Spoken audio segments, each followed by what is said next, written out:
Okay, so this is a general business management lesson that I'm calling How to Successfully Drive Your Business Through This Recession and Beyond.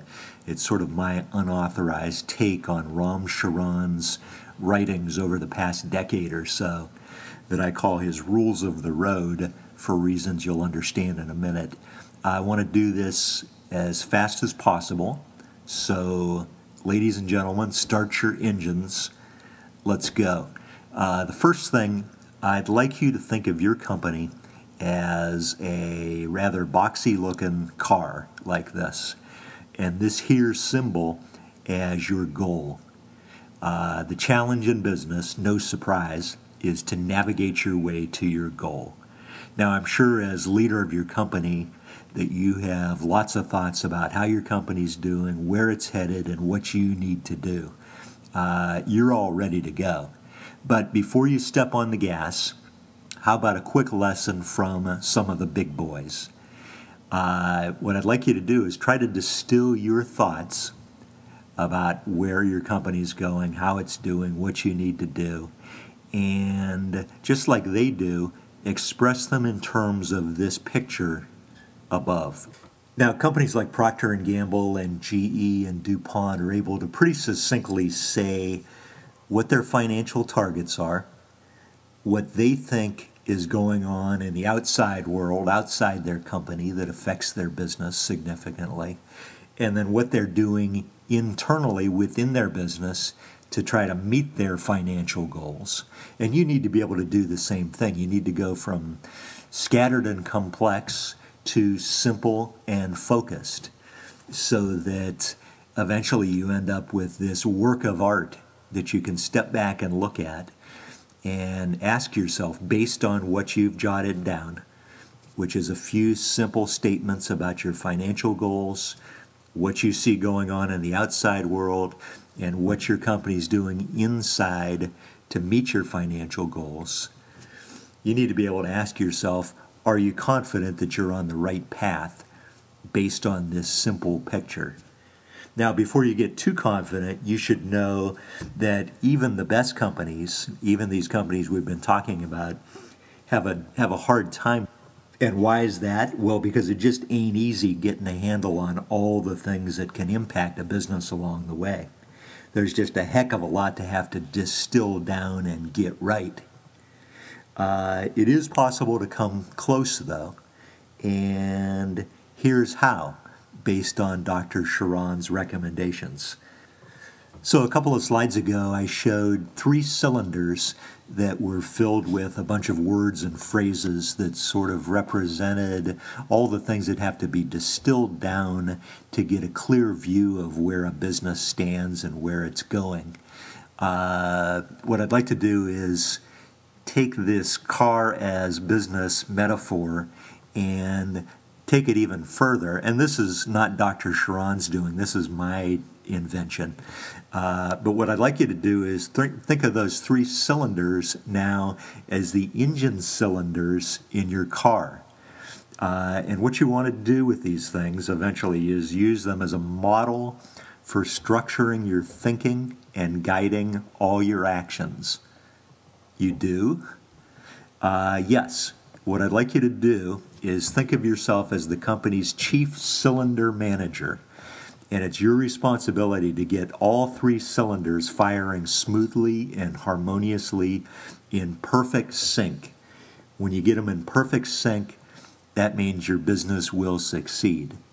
This is an ongoing and extremely challenging process, but one that you can start by first setting your financial targets. That would be cylinder number 2. Secondly, you want to sort of crystallize your thinking about what's going on in the outside world in cylinder number 1. You want to be able to say, these are the key threats and opportunities that we see when we look outside our business. After you've done that, you want to come back and recheck to see if your financial targets that you initially set still seem realistic based on this good view of the outside world that you have. And then from there, you want to look within your company at cylinder number 3 to see what you need to do differently, what changes you need to make in order to hit your financial targets. And just like a good mechanic, your job is to continually go through this process, diagnosing and tweaking your way, hopefully to perfection. Ultimately, if you can get your 3 cylinders in tune, what does that mean?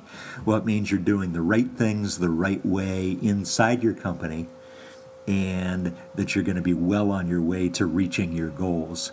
Now, this is a whopping oversimplification, obviously. But if you learn to think and act in these terms, your company will get better and better at creating fundamental value. And that's what it's all about. That's the name of the game. Even in topsy-turvy times like today, when most companies' engines are probably at risk of seizing up. And what I mean by that is, let's look at the business impact of the recession in terms of your cylinders. Essentially what's happened is there's been a dramatic change within cylinder number 1. The global economy's gone into the tank, and the broad business environment ain't what it used to be at all. And that means that your 3 cylinders, Mr. or Ms. Cylinder Manager, are likely way out of sync. And it's up to you to try to get them back in sync. How do you do that? You only have a few options. You can only tweak those things that are within your control, namely your financial targets, cylinder number 2, and your internal activities, cylinder number 3. For example, you'll almost certainly need to manage more for cash flow. So you're going to have to adjust your financial targets within cylinder number 2, and you're going to have to make related operational changes in cylinder number 3. You're probably going to need to rethink your growth targets. Your company could become smaller, and you'll want to focus more on your core business. So that'll entail more adjustments within cylinders number 2 and number 3. You'll probably need to become more hands-on yourself, placing more emphasis, for example, on the social mechanisms within cylinder number 3 that keep all of your internal activities tightly linked with one another. You'll have to make more frequent operational adjustments, cylinder number 3 again. Your employees will need more encouragement and honest updates about what's going on. Think cylinder 3 again, and your own integrity and credibility as a leader also take on new importance, cylinder 3 again. The specific things you need to do will, of course, depend on the realities of your particular situation. You know, you might have been managing for cash flow all along. That might have been a key financial target. So you might be doing the right things anyway.